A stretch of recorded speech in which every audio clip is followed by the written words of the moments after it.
Hello,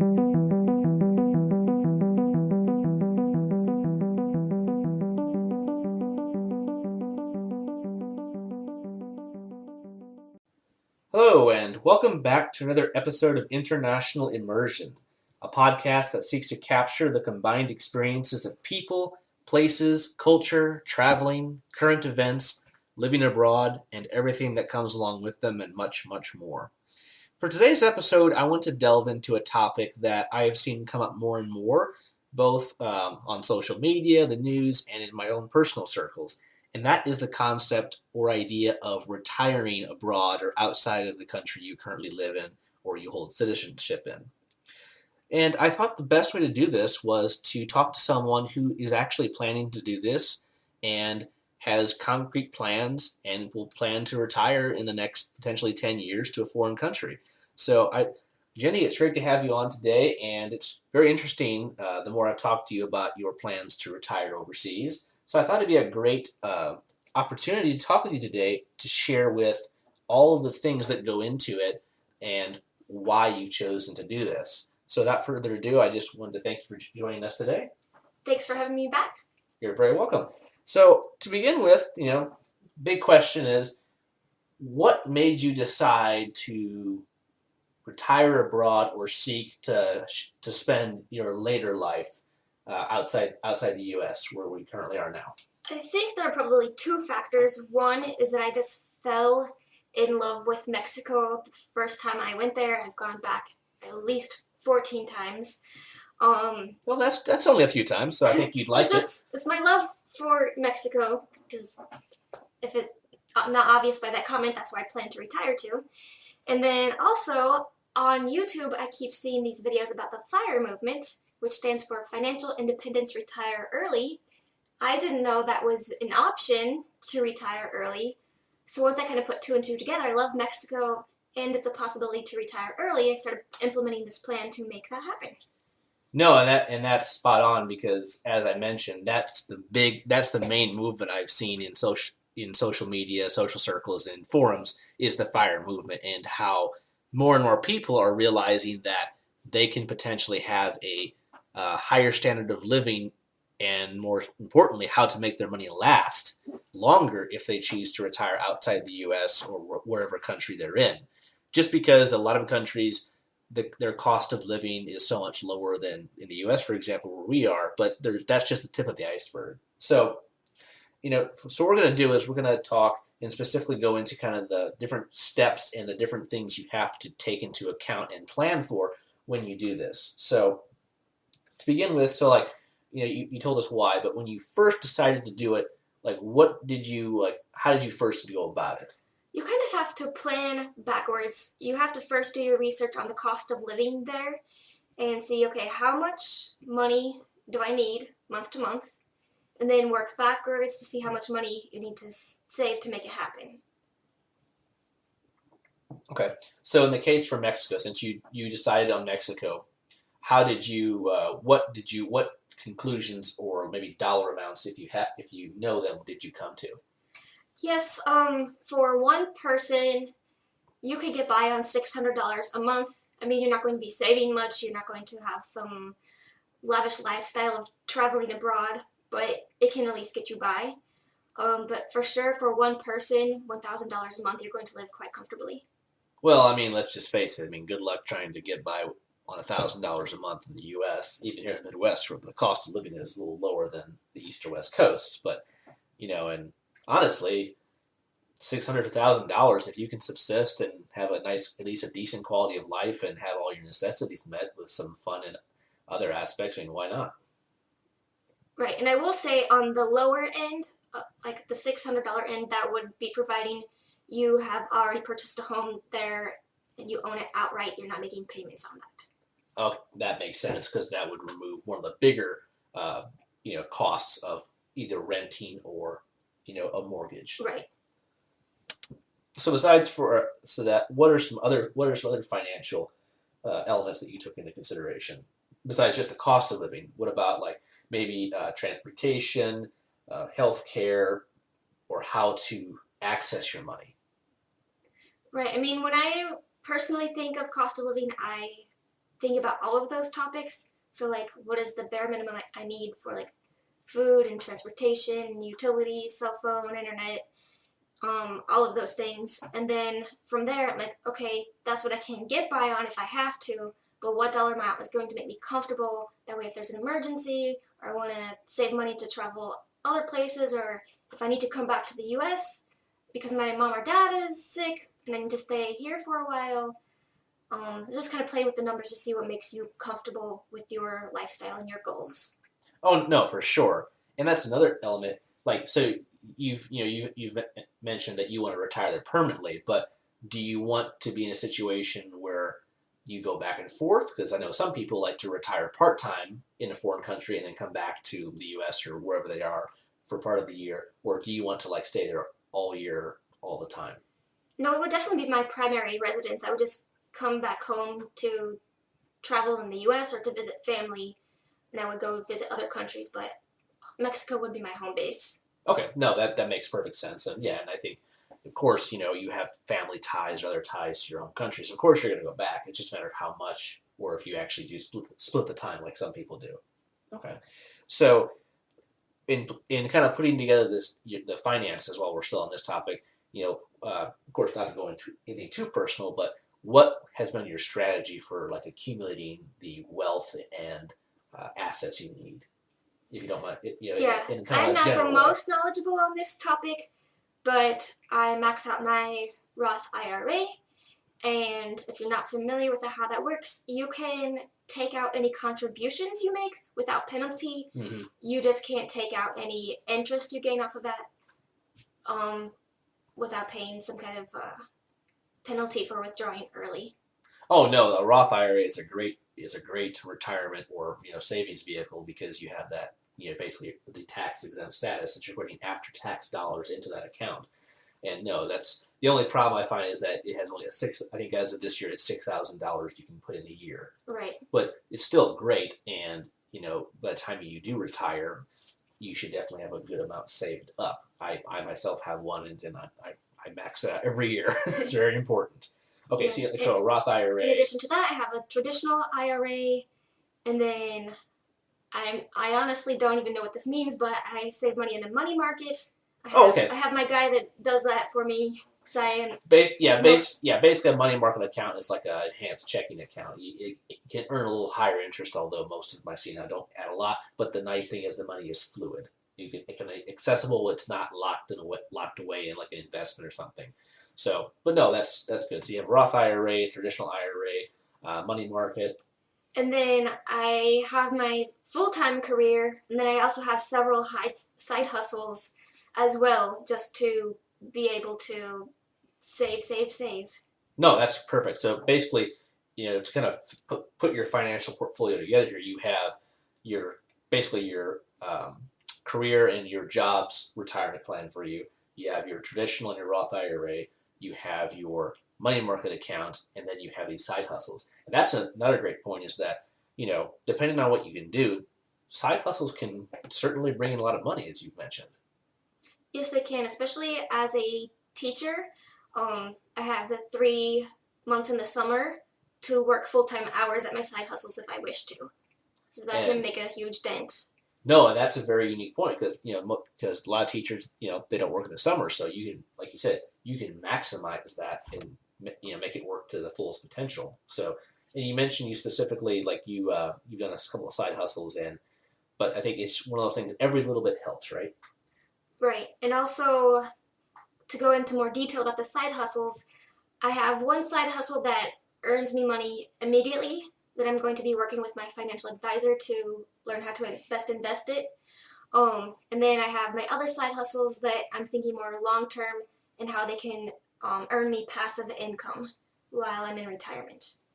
No, for sure, and that's the thing. You want to build up not just one vehicle, but you want to have a number of vehicles that can combine to provide you the financial resources you need. Because let's face it, a lot of people, they may work a job, they get their 401k, their pension, or whatever they have, but they don't do anything else.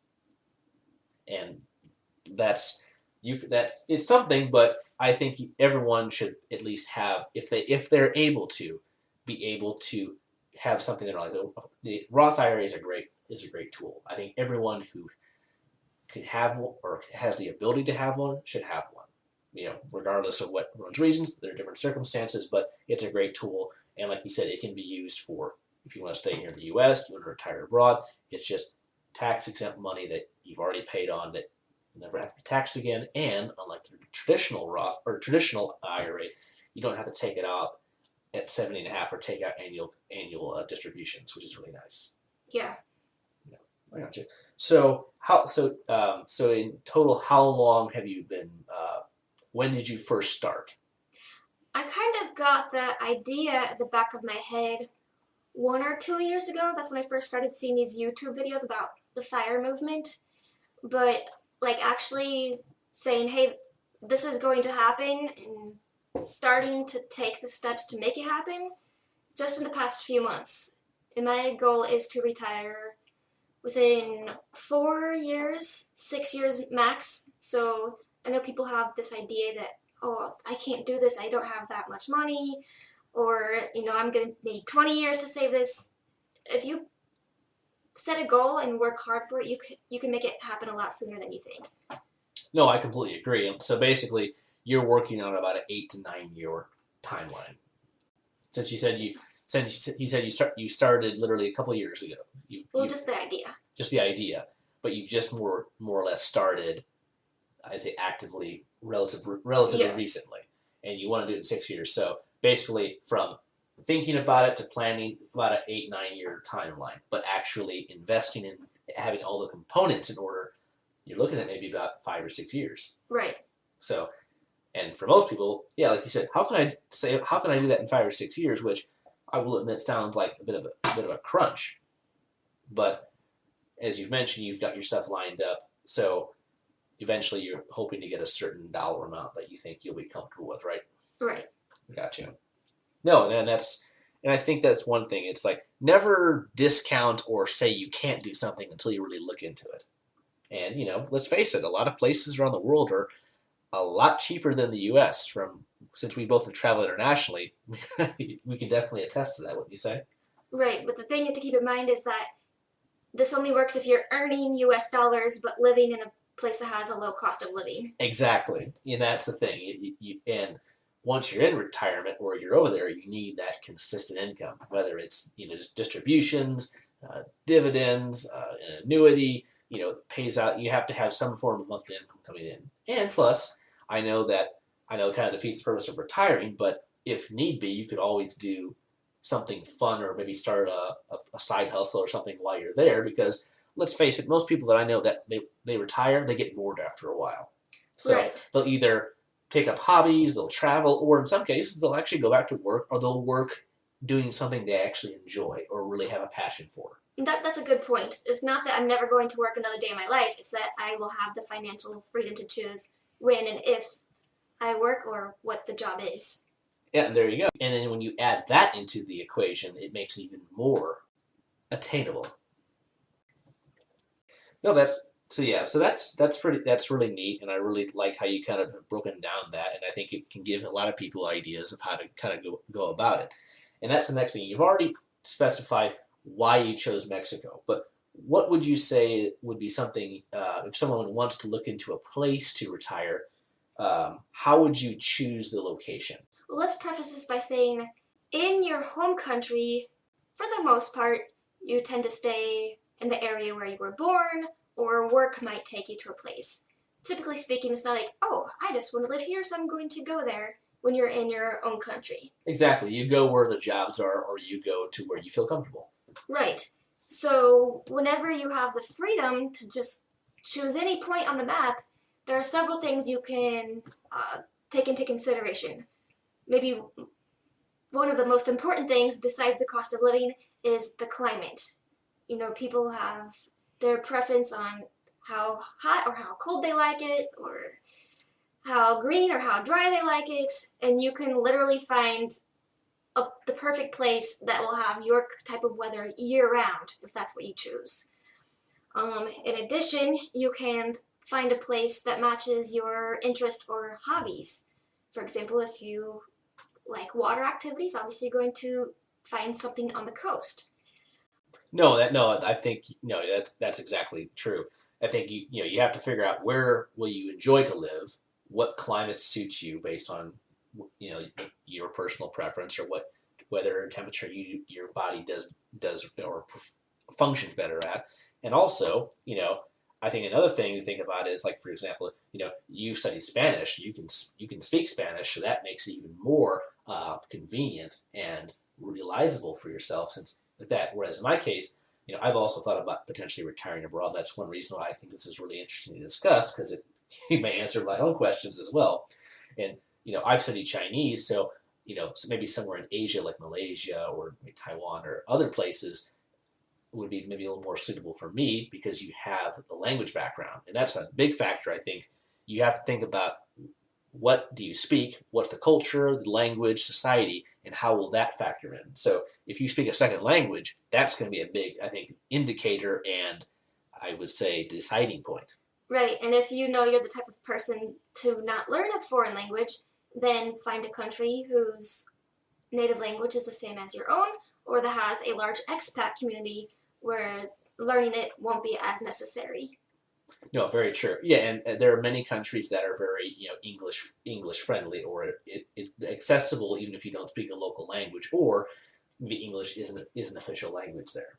Right. So no, and I think that's true. And actually, I did watch a very interesting YouTube video, like you said on Fire. You learned about a lot of this on YouTube with Fire. I've also seen some stuff about a number. There's actually a decent number of countries around the world that actually offer some pretty good advantages for retirement, and and a decent number in Latin America and in Asia, like Bolivia was one, Ecuador was one, Mexico, Belize, Costa Rica, and then Cambodia, Vietnam, the Philippines, Malaysia, and then also some parts of Eastern Europe.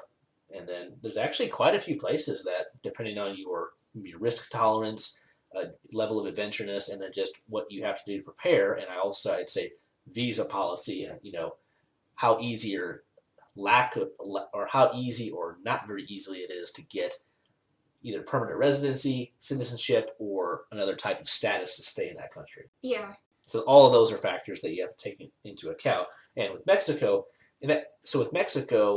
if you want to be there permanent, what would you have to get permanent residency, or what does the government offer for non-citizens? I mean, technically, you could just be there on a tourist visa and just have to come back to the U.S. I believe it's every 180 days, if I'm not mistaken. So every 6 months. I believe so.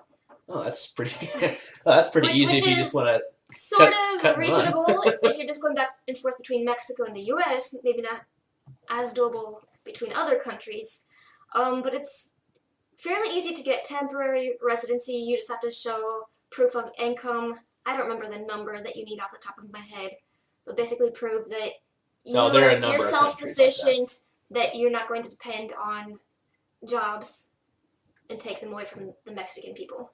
Well, in that case, that sounds like it'd be if you just want to do the first route. If you're retiring part-time, no worries, you got it covered. Yeah. But if you want to stay there long term, it may be better to have that longer the ability to stay longer because it's 6 months, but it's a trip you have to plan every 6 months. Yeah, and there are lots of benefits of having some type of residency, be it temporary or permanent, such as getting a bank account, for example. And that would be just a little important because it's like you need a way to convert your earnings from retirement or your investments or whatever you have into local currency to use. And if you can't even get a bank account, that's going to be a little challenging. Yeah, especially if you're just taking money out at the ATM, paying fees every time you need money. Exactly, and yeah, that's a whole other topic we go into is just international banking, which is extremely complex, and it's something you also really have to do your research on, and country depending, but all countries you have to think about this. And then, would you say there's anything else that would dictate your decision or someone's decision? Yeah, there are a few more things. One would be considering, I guess we'll call it lifestyle. For example, in the U.S., we're pretty on the go, quick, very quick-paced lifestyle.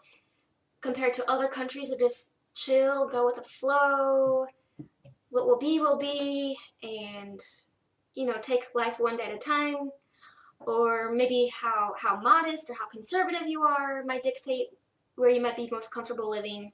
Another factor would be the ability to travel to other countries easily.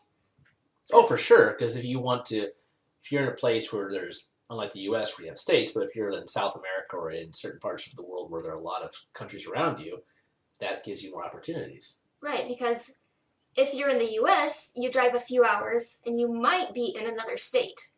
Maybe. If you're in Europe, you drive a few hours and you're in a different country, more than likely. Mm-hmm. Yeah, that is one thing. It's like, the U.S. is a continental country, just like, the U.S., China, Russia, Canada. So basically, the larger the country, the harder it is to actually go around. Whereas if you're in Europe, or even Southeast Asia, it's pretty easy to go from country to country. You need maybe a few hours or a short plane ride, and you're there. And also, the internet is a little too smart, and they can see, where you're purchasing your tickets from. And if they see you're purchasing a flight from the U.S., they're going to charge you higher than if you're purchasing it and they think you're from a less well-off country.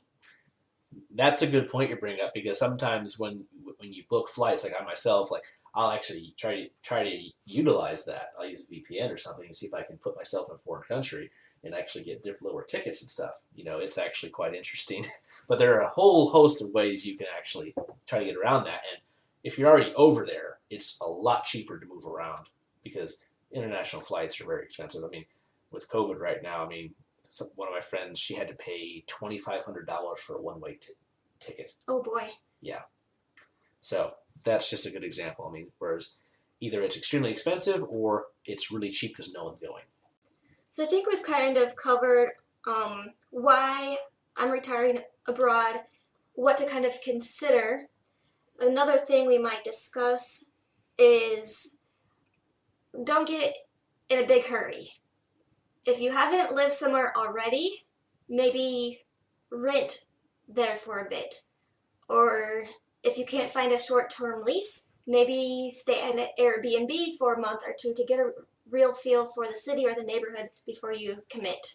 Oh, I think that's very, very important, because you may prepare and do all this, but if you've never been there before, you're kind of going in blind. And I do think that in your case, you've been to Mexico a number of times and other countries. I think you definitely need to visit there either for work or just as a tourist at bare minimum. And if possible, maybe take an extended time there, at least a month in the place you're thinking about. That will, like you said, determine whether you like it or not. Because the worst thing would be, you prepare for all this, you get there, you move, oh my gosh, I don't like it. Right, because I think no matter where you go, there's like a period of excitement, like everything is new and kind of honeymoon wow. period, all new, and then you but have that's to not wait going to past last. that honeymoon period and see if the daily life, when you've already seen all of the museums there are to see, like, are you still happy there? Exactly, and and eventually, and like you said, and also if you're coming from a fast-paced life to a place where it's much more low-key, that's going to be an adjustment. You may like it, but it's going to be an adjustment. And just like with anything, you're going to have to adapt, and it's going to take time and patience.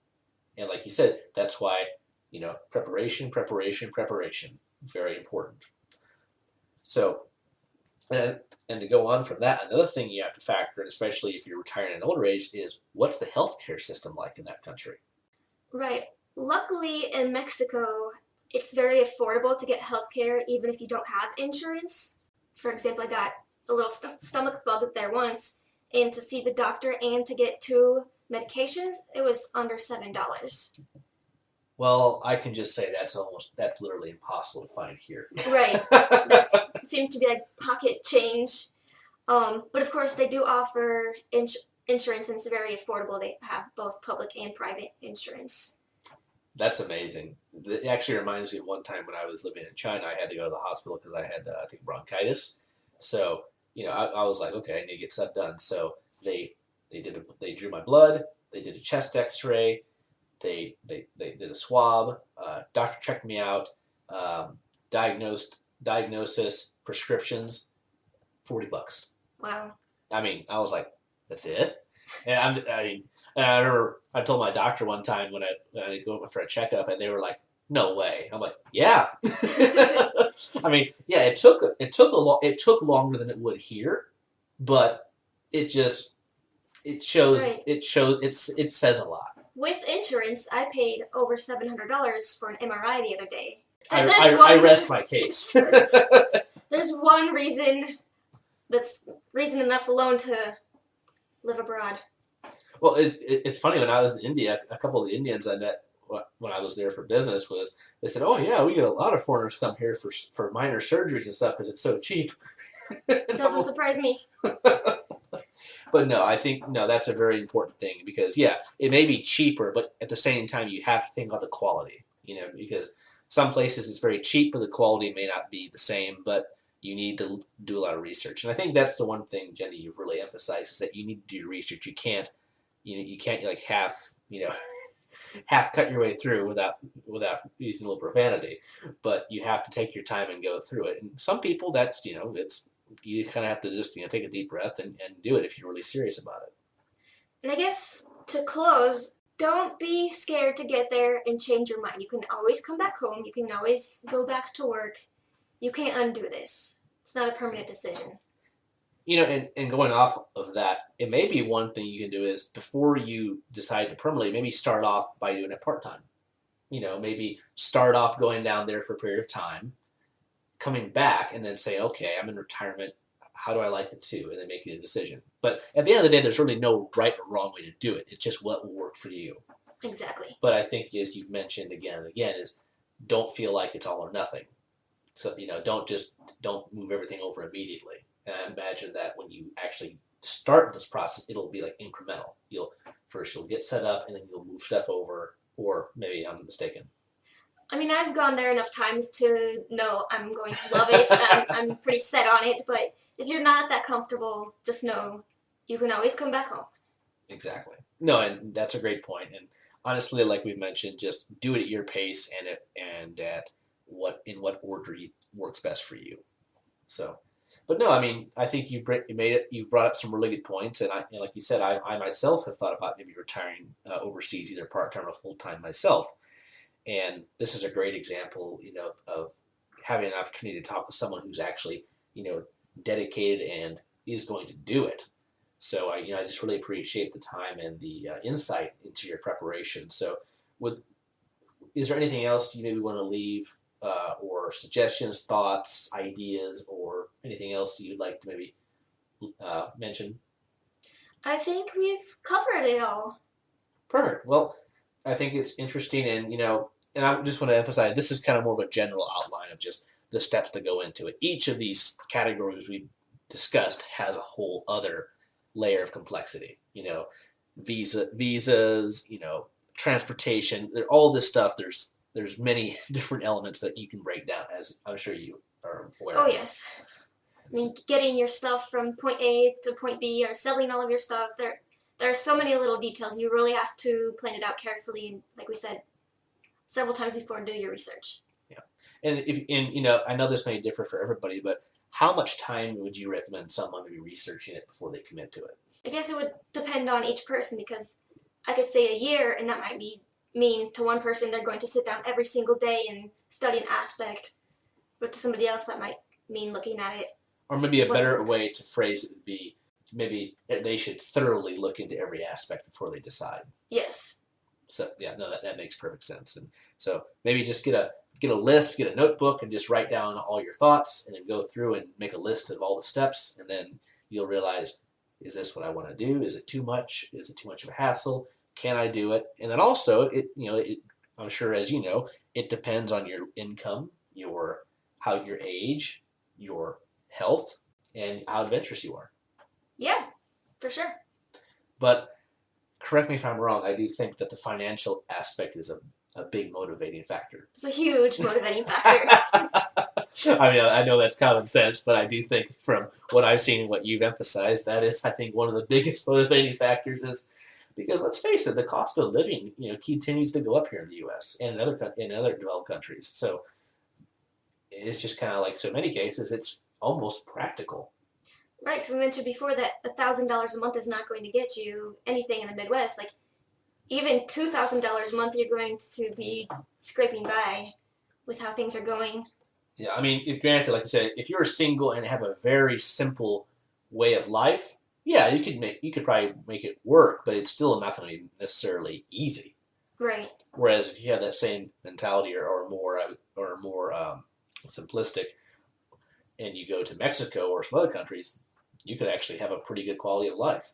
Well, Jenny, I really wanted to express my appreciation and thanks for you joining us today. And it's, I'm looking forward to seeing how your journey goes and how as time progresses, and as you get closer to actually retiring in Mexico, what you'll encounter, what you'll do, and I wish you the best of luck, and I'm sure you'll be able to realize this goal.